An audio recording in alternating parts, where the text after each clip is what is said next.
Kisah ini dimulai saat Prabu Dasarata yang sudah sangat tua, dia ingin menyerahkan kekuasaannya kepada Rama putranya sebagai pengganti menjadi raja di kerajaan Ayodhya. Namun Dewi Kekayi tidak setuju jika Rama menjadi raja Ayodhya. Ia menginginkan Bharata putranya yang naik tahta. Dengan berat hati Prabu Dasarata memenuhi permintaan Dewi Kekayi. Akhirnya Rama diusir dari kerajaan. Rama memutuskan untuk pergi ke hutan Dandaka. Ia ditemani oleh istrinya Dewi Sinta serta sang adik Laksmana. Di hutan Dandaka mereka harus menghabiskan hidupnya selama 14 tahun. Suatu hari, mereka bertemu dengan Kidang Kencana yang sangat cantik. Sinta melihat keindahan rusa tersebut dan meminta Rama untuk menangkapnya. Wahai Raden, lihatlah rusa yang sangat indah itu. Aku sangat ingin memilikinya. Bisakah kau menangkapkannya untukku, Raden? Sebenarnya, aku bisa saja menangkapnya, tetapi di sini tidak aman, Sinta. Tapi aku sangat ingin memilikinya, Raden. Baiklah, selama bumi dan langit masih ada, cintaku padamu takkan pudar. Kidang Kencana yang kau inginkan akan ku kejar. Baiklah, Raden, doaku akan selalu menyertaimu. Jaga dirimu. Laksmana, tolong kau jaga kakak perempuanmu ini ya. Baik, Raden. Pergilah. Aku akan menjaga kakakku di sini. Rama pun pergi mengejar rusa itu. Setelah beberapa saat, ketika Sinta dan Laksmana menunggu Prabu Rama menangkap Kidang Kencana, tiba-tiba ada teriakan yang mirip dengan suara Prabu Rama. Laksmana, bukankah itu suara kakakmu Rama? Mengapa ia berteriak? Apa mungkin terjadi sesuatu? Tenanglah, itu pasti bukan suara Raden Rama. Tapi suaranya sangat mirip. Laksmana, kau harus menyusul kakakmu. Tidak, hutan ini sangat tidak aman bagimu. Aku tidak akan meninggalkan. Cepatlah, Raden Rama pasti membutuhkan bantuanmu. Aku akan menjaga diri di sini. Baiklah, tapi sebelum aku pergi, aku akan memberimu lingkaran raja. Ini akan menjagamu selama kau tidak keluar dari lingkaran ini. Dengan berat hati, Laksmana pun menyusul Prabu Rama dan meninggalkan Dewi Sinta seorang diri. Saat Dewi Sinta sendiri, ada seorang kakek tua yang menghampirinya. Nduk, kamu sendirian di sini? Iya, Kak. Ada apa ya? Tidak apa, Nduk. Aku belum makan selama 3 hari. Aku tidak menemukan makanan di hutan ini. Apakah kau punya makanan? Aku punya sedikit makanan, Kek, tetapi aku tidak bisa memberimu. Aku tidak boleh keluar dari lingkaran ini. Keluarlah saja. Toh aku juga hanya meminta makanan, tidak akan berbuat jahat padamu.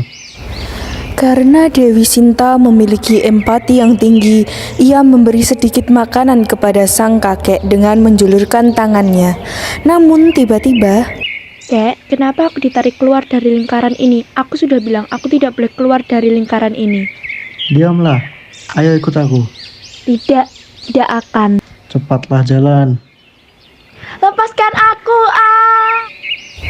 hal yang tidak terduga terjadi. Dewi Sinta dibawa paksa oleh sang kakek tua.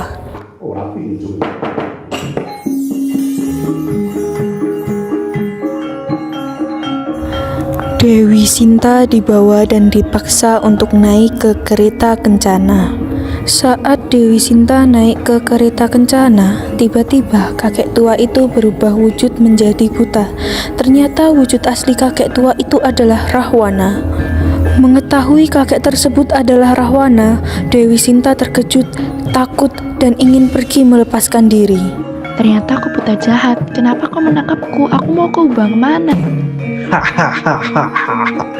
Ya, itu adalah aku, Rahwana.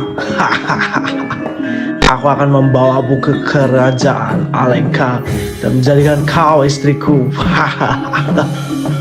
Tidak mau, turunkan aku sekarang. Diamlah, aku tidak akan melepaskanmu. Rahwana pun berhasil menculik Dewi Sinta untuk dibawa ke kerajaan Alengka.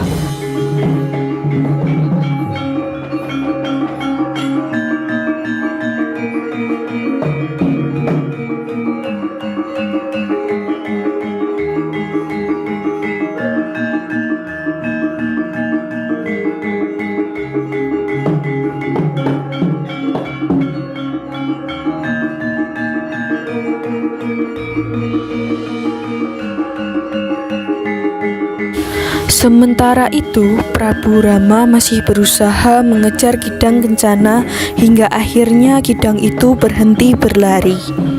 Akhirnya, kau berhenti juga makhluk berwarna emas. Aku akan memanahmu sekarang. Rasakan ini, Kidang. Hiya!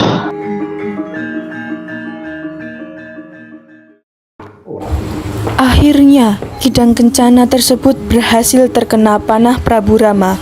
Namun, setelah panah mengenai tubuhnya, Kidang Kencana itu berubah wujud menjadi... Apa? Tidak mungkin. Kidang Kencana itu ternyata anak buah Rahwana. Apakah ini rencana jahatnya?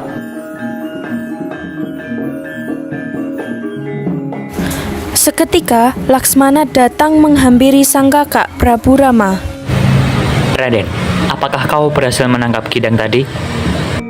Lihatlah itu. Ternyata Kidang yang kau kejar tadi adalah penyamaran dari Kalamarica, anak buah Rahwana. Laksmana, lalu mengapa kau mengikutiku? Bagaimana dengan Sinta? Kau tinggal begitu saja. Sebentar Raden, aku jelaskan. Sebenarnya, aku juga tidak ingin meninggalkan Dewi Sinta. Namun, ia terus memaksaku untuk mengikutimu. Ia tadi mendengar teriakanmu. Hah? Aku tidak berteriak. Itu tadi teriakan buta jahat itu ketika terkena panahku. Jadi, apakah mereka sudah merencanakan ini? Sudah pasti. Ayo kita kembali ke tempat kita meninggalkan Sinta. Baik Raden. Mereka pun bergegas menuju tempat Dewi Sinta ditinggalkan.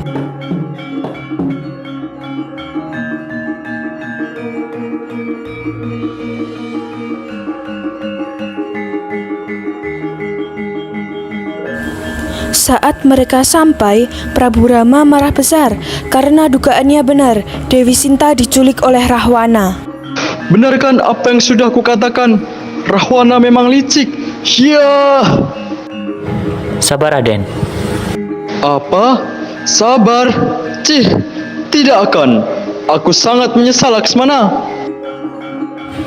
Aku juga menyesal Raden. Seharusnya aku tidak meninggalkan kakak perempuanku itu sendirian. Prabu Rama sangat marah dan seolah-olah dunia seisinya akan dihancurkan. Hutan digundul, awan dipanahi, lautan didangkalkan. Sekarang waktunya kita harus mencari istrimu. Ya, aku akan meminta bantuan para kera dan Anoman untuk membantu kita mencari Sinta. Akhirnya Prabu Rama dan Laksmana mencari bantuan para kera dan Anoman untuk mencari Dewi Sinta.